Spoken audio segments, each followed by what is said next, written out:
Om Swastiastu. Perkenalkan, nama saya Nikade Andri Novita Wijaya, NIM 17025551024, Program Studi Sarjana Kedokteran Gigi dan Profesi Dokter Gigi, Fakultas Kedokteran Universitas Udayana. Pada video kali ini, saya akan mempraktikkan teknik pencabutan gigi permanen, elemen 17.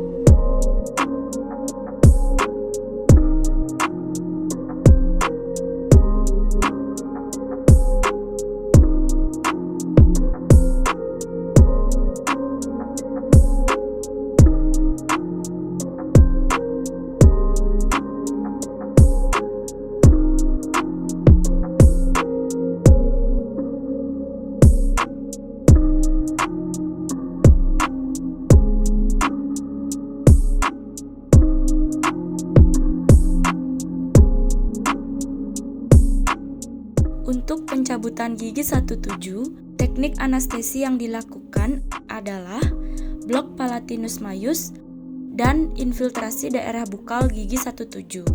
Pertama, buka bungkus siring steril dan ambillah ampul anestesi. Saat membuka ampul larutan anestesi, perhatikan agar tangan tidak terluka. Maka bungkus terlebih dahulu dengan kasa steril, baru buka ampul.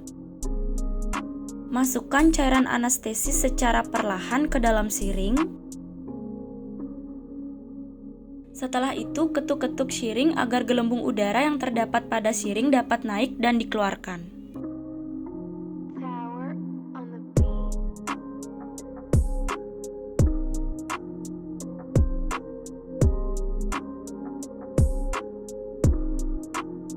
Pertama, keringkan daerah yang akan dianestesi dengan menggunakan cotton pellet.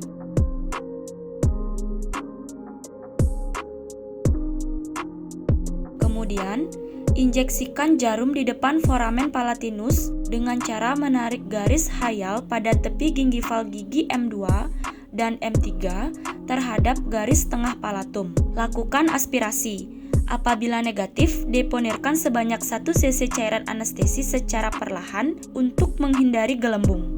Blok palatinus majus bertujuan untuk menganestesi nervus palatinus majus yang mempersyarafi daerah palatal dari gigi-gigi posterior. Setelah itu, lakukan infiltrasi pada bukal gigi 17. Injeksikan jarum pada daerah mukobukal fold, yakni pada pertemuan mukosa bergerak dan tidak bergerak dengan bevel jarum menghadap ke tulang dan sejajar sumbu gigi.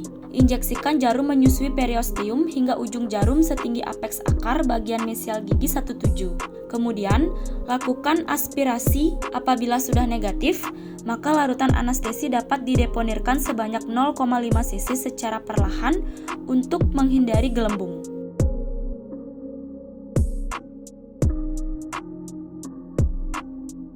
Lepaskan jarum dan lakukan masas mukosa secara perlahan.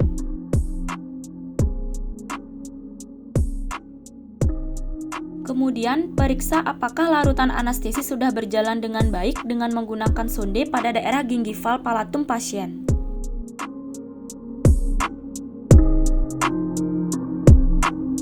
Posisi operator pada saat pencabutan yakni posisi jam 7 atau depan kanan dari pasien. Posisi pasien pada saat pencabutan tetap dengan kepala sedikit menoleh ke arah kiri. Setelah larutan anestesi telah bekerja dengan baik, lakukan pemisahan perlekatan jaringan lunak dari gigi yang akan dicabut dengan menggunakan desmotum terlebih dahulu. Kemudian, luksasi gigi dan longgarkan gigi dari soket agar memudahkan pencabutan dengan menggunakan elevator. Setelah gigi sudah cukup longgar dari soketnya, aplikasikan forceps permanen pada gigi 17 seapikal mungkin dengan memperhatikan bagian beaknya yang lebih tajam terletak pada arah bukal untuk bifurkasi.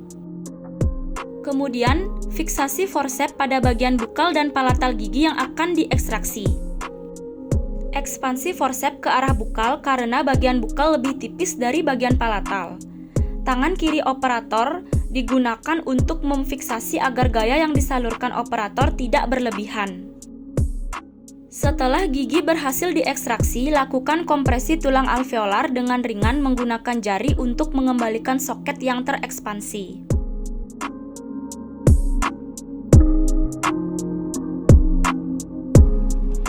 Setelah melakukan proses ekstraksi pada pasien, kita sebagai seorang dokter gigi harus menginstruksikan beberapa hal kepada pasien. Seperti yang pertama, instruksikan pasien untuk menggigit tampon atau kasa pada daerah bekas pencabutan sekitar 30-45 menit yang diganti sekitar 3 kali dalam sehari atau disesuaikan dengan perdarahan pada pasien. Kedua, instruksikan pasien untuk makan makanan yang dingin dan lunak terlebih dahulu untuk meminimalisir terjadinya komplikasi pada area bekas pencabutan. Kemudian yang ketiga, instruksikan pasien untuk melakukan kompres dingin atau es yang dibungkus dengan handuk 24 jam pertama pasca pencabutan. Kemudian yang keempat, instruksikan pasien untuk menggosok gigi seperti biasa, tetapi terlebih dahulu menghindari daerah luka. Kemudian yang kelima, instruksikan pasien untuk tidur dengan kepala lebih tinggi, bisa ditambah 1 atau 2 bantal tambahan. Yang keenam, instruksikan pasien untuk tidak berkumur terlalu sering. Yang ketujuh, instruksikan pasien untuk tidak menghisap atau memain-mainkan daerah bekas pencabutan agar tidak memperlambat proses pembekuan darah. Yang kedelapan, instruksikan pasien untuk tidak menggunakan daerah bekas pencabutan untuk mengunyah terlebih dahulu. Yang kesembilan, instruksikan pasien untuk tidak menggunakan sedotan pada saat mengkonsumsi minuman agar tidak menyebabkan tekanan pada daerah pencabutan sehingga dapat menyebabkan rasa nyeri atau rasa tidak nyaman pada pasien. Yang ke-10, instruksikan pasien untuk tidak mengkonsumsi makanan yang panas dan keras agar tidak melukai area bekas pencabutan. Ke-11, instruksikan pasien untuk mengkonsumsi obat-obatan sesuai dengan arahan dari dokter gigi. Yang ke-12, instruksikan pasien untuk menjaga oral hygiene-nya dengan baik. Ke-13, pada pasien perokok, instruksikan pasien untuk tidak merokok terlebih dahulu kurang lebih 12-24 jam pertama pasca pencabutan. Ke-14, pada pasien yang biasa mengkonsumsi minuman beralkohol, instruksikan untuk tidak mengkonsumsinya terlebih dahulu pasca pencabutan. Yang ke-15 adalah yang paling penting, yaitu instruksikan pasien untuk mendapatkan istirahat yang cukup. Pasca pencabutan, pasien diinstruksikan untuk mengkonsumsi obat-obatan, yaitu yang pertama, amoksisilin 500 mg 3x1 selama 5 hari sebagai antibakteri, dan asam mefenamat 500 mg 3x1 selama 3 hari untuk meredakan rasa nyeri pasca pencabutan.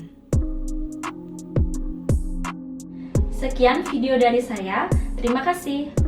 Om Santi Santi Santi Om.